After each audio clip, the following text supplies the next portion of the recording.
आळेफाटा येथे आज सकाळी 10 वाजल्याच्या सुमारास माजी आमदार शरद सोनवणे यांनी वन विभागाचे उपवनसंरक्षक अमोल पाचपुते यांच्यावर बडतर्फीची कारवाई करावी तसेच बिबट्याविषयी इतर 7 मागण्यांसाठी उपोषण सुरू केले आहे। याच बातमीचा प्रत्यक्ष आढावा घेतला आहे आपला आवाज न्यूज नेटवर्कचे कार्यकारी संपादक किरण वाजगे यांनी। पाहूयात। काळामध्ये पिंपरी पेंढा या ठिकाणी जो काही घटना घडली त्या घटनेची खरं तर या आंदोलनाला झालं आहे, कारण त्या घटनेमध्ये त्या ठिकाणी एक जीव गेला आणि तो जीव गेलेला असताना त्या ठिकाणच्या ग्रामस्थांनी त्या ठिकाणच्या अधिकाऱ्यांना जे काही प्रश्न विचारले, क्वचितच त्या ठिकाणी कळत न कळत थोड्या भावना त्या ठिकाणी ज्यांचा माणूस गेला त्यांच्या थोड्या तीव्र झाल्या आणि त्या होणं साहजिक आहे।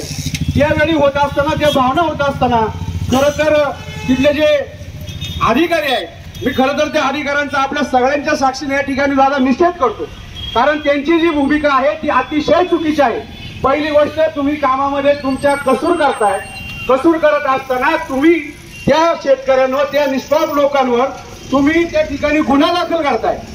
गुन्हा कसला तर सरकारी कामात अडथळा 353 गुन्हा तुम्ही दाखल करताय। सरकारी कामात अडथळा म्हणजे तुम्ही पहिलं तुमचं सरकारी काम तरी नीट करताय का? आम्हाला वेळेत पिंजरे देताय का? ज्या ठिकाणी आम्ही तुम्हाला फोन केला काही घटना घडली तर तुम्ही तत्काळ येताय का? तुमचं तरी सरकारी काम कुठे जर चाललंय तेव्हा तुमच्या कामात अडथळा। ठीक आहे, त्या ठिकाणी जी गोष्ट झाली थोड्याशा भावना त्यांच्या तीव्र झाल्या असतील, परंतु त्या ठिकाणी अशा प्रकारे गुन्हा दाखल करणं हे खरं तर चूक आहे। त्या गोष्टीचं कुणीही समर्थन करणार नाही, म्हणून मी त्या अधिकाऱ्यांचा या ठिकाणी निषेध करतो। दुसरी गोष्ट म्हणजे पुढे जात असताना तुम्ही जर त्या निष्पाप माणसाबरोबर सगळे अण्णांनी सांगितल्याप्रमाणे आळेगाव आणि पंचकोशीतील सर्व शेतकरी तुमच्या बरोबर आहोत या आंदोलनासाठी, अतिशय जिव्हाळ्याचा प्रश्न तुम्ही या ठिकाणी आंदोलनाच्या माध्यमातून उचललेला आहे आणि त्याला 100% लोक साथ देतील, कारण तो आमच्या जीवावर बेतणारा विषय आहे। आज एखाद्या दुसऱ्याच्या घरावर बेतले, उद्या ते माझ्याही घरावर बेतू शकतं, माझ्याही कुटुंबावर बेतू शकतं।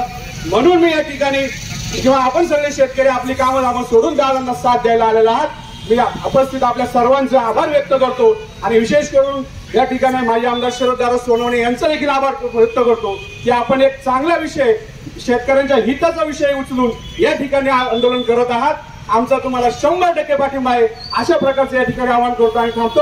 असलं तरी याला एक जोडून अजून एक प्रश्न आहे शेतकऱ्यांच्या बाबतीत, तो म्हणजे ही जी इलेक्ट्रिसिटीची जी लाईट आहे पाणी भरण्याची, ती 100% आम्हाला सकाळी 6 ते रात्री 6 वाजेपर्यंत 12 तास दिवसा लाईट मिळाली पाहिजे, अशी माझी या ठिकाणी मागणी आहे।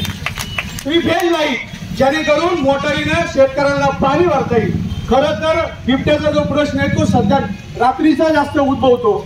रात्रीच्या वेळी बिबटे खऱ्या अर्थाने त्या ठिकाणी बाहेर पडलेले असतात आणि शेतकऱ्याच्या जीवावर ते बेतत असतं। आळेगावामध्ये मी सांगितलं 35 ते 40 बिबटे आहेत।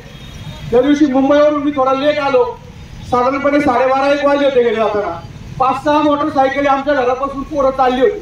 मी त्यांना हटकवलं, म्हटलं काय प्रकार आहे? पाहिलं ते पोरं ओळखीची निघाली, गावातलीच पोरं होती, गावातून काठ्या वगैरे घेऊन चालली होती। म्हटलं काय बाबा तुम्ही कुठं चालले आता? म्हटले काय नाही, आता बिबट सापडलं चालू। म्हणजे ते रात्री लोक आता फिरायला लागली, जी म्हणजे तरुण पोरं आहेत म्हणून त्यांचा उत्साह आहे, म्हणजे याचा अर्थ बिबट्या कुठेही रात्रीवर दिसतोय लगेच, म्हणजे एवढा बिबट्याचा प्रभाव त्या ठिकाणी वाढलेला आहे।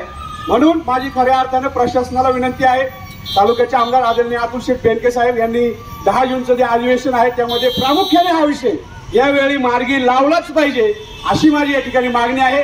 मग त्याच्यावर काय उपाययोजना करायची, नसबंदी असेल, बाकी कुठचं काय असेल, ते शासन, प्रशासन आणि लोकप्रतिनिधी यांनी बसून ठरवले। दादा तुमचं आभार आम जनतेच्या वतीने मानायचे, जुन्नर तालुक्याच्या वतीने मानायचे की बाबा आज आपण पाहिलं की पिंपरी पेंढारवरील जी घटना, त्याच्यानंतर पिंपोंडी इथली घटना, आळ्याची घटना, अशा अनेक घटना की निष्पाप जीवांचे बळी या ठिकाणी बिबट्याच्या हल्ल्यामध्ये जात आहेत आणि अतिशय तीव्र अशा भावना आमच्या आहेत। मग मला ह्या ठिकाणी आवर्जून बोलायचं की बाबा शेतकरी आपण म्हणतो, पण बिबट्या काय तुम्हाला शेतकरी म्हणून फरक करत नाहीये। शेतकरी असेल, व्यापारी असेल किंवा कुणी असेल, जो बिबट्याच्या प्रभावाखाली आहे त्या प्रत्येक व्यक्तीला त्याच्यापासून धोका आहे।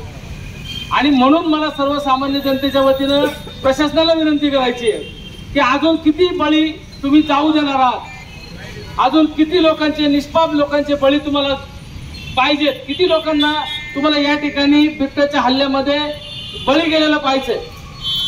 कारण आम्ही दादा तुम्ही पाहिलं, आम्ही राहिला सुद्धा मळ्यात, वैयक्तिक माझ्या कुटुंबावर आलेली घटना शेततळ्यावरती माझा मुलगा गेलाय मोटर चालू करायला आणि लाईट व्यवस्थित नाही म्हणून तिथं बसलाय, तर बिबट्याने जी उडी मारली तर ती त्याच्या खांद्यापासून बाजूला तो पोरगा कमीत कमी 1.5 ते 2 तास घरी आला, त्याला बोलता येत होतं माझा बारका पोरगा वेदांत. ही आमच्या स्वतःच्या घरात घडलेली घटना. मला सांगायचंय काय की तो तळ्याला पाणी प्यायला आला होता, हे पोरग रात्रीचं गेलं. पण तिथून आमच्यावर केलेलं शेतूर आम्ही ओढसगाव मध्ये राहतो. मला 2 वर्ष झाले तिथं आमची चिंद्र काय मला मारले, कुत्री बी नेल्यात, बकरं बी मारल्यात, शिरवलेले पोरगं बी नेले, तरी आम्हाला सुद्धा दुर्लक्ष करीत आहेत लोक. आम्हाला सुद्धा काहीतरी मदत करायला पाहिजे ना सरकार लोकांनी, आम्हाला बंदुकी द्यायला पाहिजे, आमची राखणदारी काहीतरी आम्हाला करायला पाहिजे. ते उलटा आम्हाला उलटा म्हणते, तुम्ही बकरं रानामध्ये पाहून नका, तुम्ही उलटा त्या बकरं विकून टाका. नाही, बकरं व्यवसाय जरी विकला तर आम्ही काय खायचं असं कोण म्हणतं? असे कितीतरी लोक आम्हाला म्हणतात. पण आमचा व्यवसाय तोच, आमचा धंदा तो, आम्हाला तो धंदा केल्याशिवाय आम्हाला होतच नाही. आम्हाला खडी उचलता येणार नाही, आम्हाला रोड बांधता येणार नाही, आम्हाला कोणती गाडी चालवता येणार नाही. तुमचं उपोषणाला पाठिंबा का? उपोषणाला पाठिंबा आमचे आहेत ना आमचे पाठिंबा. आम्हाला जर कुठं तुम्ही अन्नदान करायला सांगितलं तर आमचे लोक भरपूर आम्ही अन्नदान सुद्धा करू शकतो. पण आज लय लोक आमची मदत दिली, पण आम्हाला कोणी असे विचारित नाही. आम्हाला आमचा बट्टी समाज असल्यामुळं आम्हाला कोणी कुठे देत नाही, आणि आमचा बट्टी समाज असल्यामुळं आम्हाला व्यवसाय सोडून जाता येत नाही. आमच्या जनावर सोडून आम्हाला जाता येत नाही. वसर असे तुमच्या लोकांनी केले तर आम्ही अन्नदान सुद्धा करू शकतो. धन्यवाद. आता आम्ही रानावरती राहतोय, शेतामध्ये राहतोय, येतं जातं रोज बाग चालू केला. बिबट्यापासून काय काय त्रास होतो? आता चित्र मारते पुढे आता बारीक पोरं असते ती सुद्धा नेलं एकदा यायचं वरती. हा, काय मागणी किती दिवसापासून? आता झाले महिने 2 महिने झाले तरी ना, तरी आता तर राहणारच नाऊ. वाडा कुठे आहे? वाडा इथं ओढत नाही. हा, काळजी घ्या.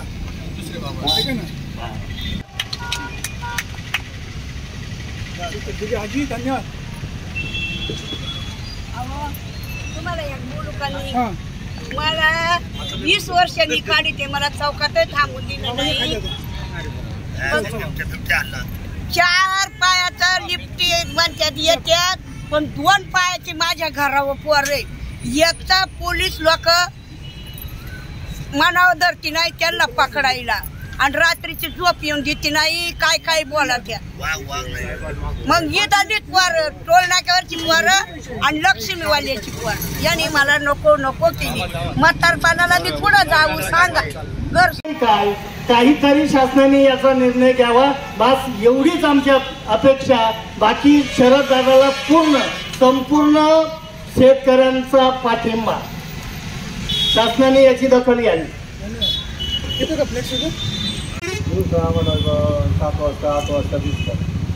त्याच्यावर काही कर्मचारी यांनी काही त्याच्यावर हे घेतलेलं नाही, ते काही येत नाहीत, काय नाही असे सांगितलं. आता त्यांचे काही नंबर नाही आमच्याकडं, दिसतं आम्ही कोण सांगणार बाबा केलं.